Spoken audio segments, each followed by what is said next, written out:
জয় মা। স্বামী পূর্ণাত্মানন্দ মহারাজের লেখা চিরন্তনী সারদা নামক গ্রন্থ থেকে আমাদের পাঠ চলছে মাতা ঠাকুরানী স্বামী বিবেকানন্দ ও স্বামী ব্রহ্মানন্দের দৃষ্টিতে। আজ আমরা অষ্টম দিন পাঠ করছি।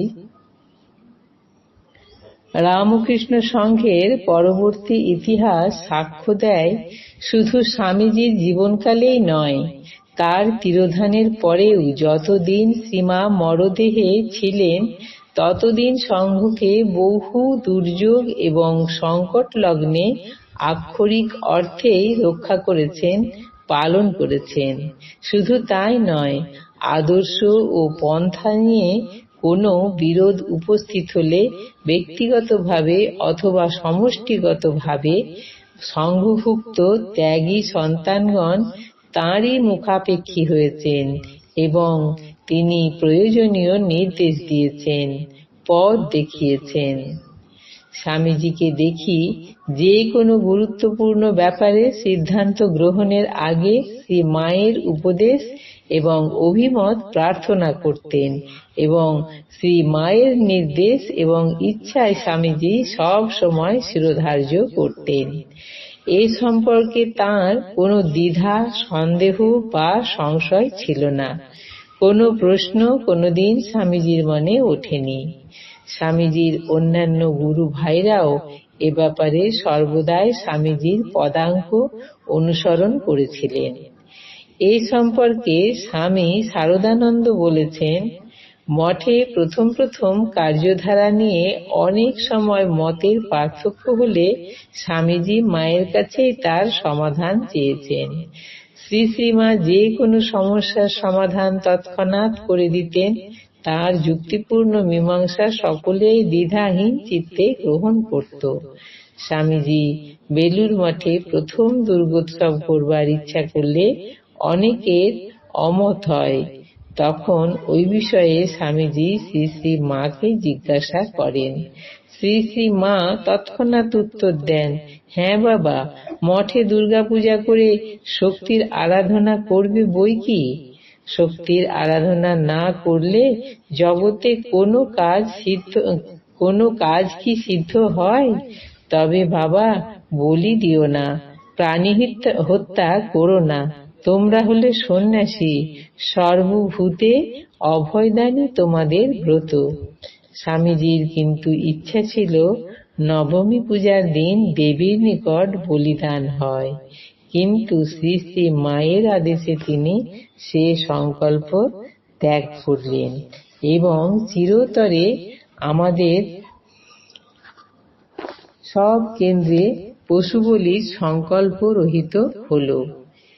এই আদেশ যদি ঠাকুর দিতেন তবে স্বামীজি হয়তো প্রশ্ন তুলতেন, শাস্ত্র বিচার করে বলিদানের সপক্ষে নানা যুক্তি দেখাতেন, কিন্তু শ্রী মায়ের আদেশ তার কাছে ছিল সমস্ত যুক্তি তর্ক বিচারের অতীত। মঠের প্রথম দুর্গাপূজায় স্বামীজির নির্দেশে শ্রী মায়ের নামেই সংকল্প করা হয় এবং শ্রীমায়ের হাত দিয়ে পূজককে 25 টাকা দক্ষিণা দেওয়ান স্বামীজি। সর্বত্যাগী সন্ন্যাসীদের আনুষ্ঠানিক বৈদিক পূজা দিতে অধিকার না থাকায় তদবধি মঠের সমস্ত পূজা অনুষ্ঠানাদিতে শ্রী মায়ের নামেই সংকল্প করতে স্বামীজি নির্দেশ দেন। স্বামী শারদানন্দ আরো বলেছেন, শ্রী শ্রী মা স্বামীজির কাজের উদ্দাম আবেগ যেন অনেক সময় রাশ টেনে ধরে নিয়ন্ত্রিত করতেন। কলকাতায় প্লেগ মহামারীর সময় স্বামীজি নিবেদিতা প্রভৃতিকে নিয়ে সেবা কার্য আরম্ভ করলেন, কিন্তু কার্যের ব্যাপকতা দিন দিন বাড়তে থাকায় এবং সে পরিমাণ অর্থের সংস্থান না থাকায় স্বামীজি বিচলিত হয়ে পড়লেন। শেষ পর্যন্ত তিনি সেবা কাজ অক্ষুণ্ণ রাখবার জন্য বেলুর মঠ বিক্রি করবার ইচ্ছা প্রকাশ করলেন। এই কথা শ্রী শ্রী মায়ের কাছে উত্থাপন করায় তিনি তৎক্ষণাৎ বললেন, সে কি বাবা, বেলুর মঠ বিক্রি করবে কি? মঠ স্থাপনায় আমার নামে সংকল্প করেছ এবং ঠাকুরের নামে উৎসর্গ করেছ, তোমারও সব বিক্রি করবার অধিকারই বা কোথায়? বেলুর মঠ কি একটা সেবা কাজেই নিঃশেষ হয়ে যাবে? তার কত কাজ, ঠাকুরের অনন্ত ভাব সারা পৃথিবীতে ছড়িয়ে পড়বে, যুগ যুগ ধরে এইভাবে চলবে। তখন স্বামীজি একটু সলজ্জ ভাবে বললেন, তাই তো, আবেগ ভরে আমি কি করতে যাচ্ছিলাম। সত্যি তো, মঠ বিক্রি আমি করতে পারি না, সে অধিকার আমার নেই। রাজাকে, স্বামী ব্রহ্মানন্দ মঠের অধ্যক্ষ এবং শরৎকে স্বামী শারদানন্দ সেক্রেটারি করা হয়েছে।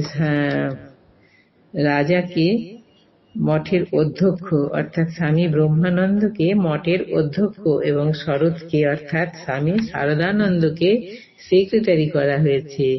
এদেরই সব অধিকার, আমার অধিকার কোথায়? সে কথা যে আমার খেয়ালই ছিল না। এই পর্যন্তই। জননীং শারদাং দেবীং রামকৃষ্ণং জগদ্গুরুং পাদপদ্মে তয়োঃ স্থিত্বা প্রণমামি মুহুর্মুহুঃ। জয় মা।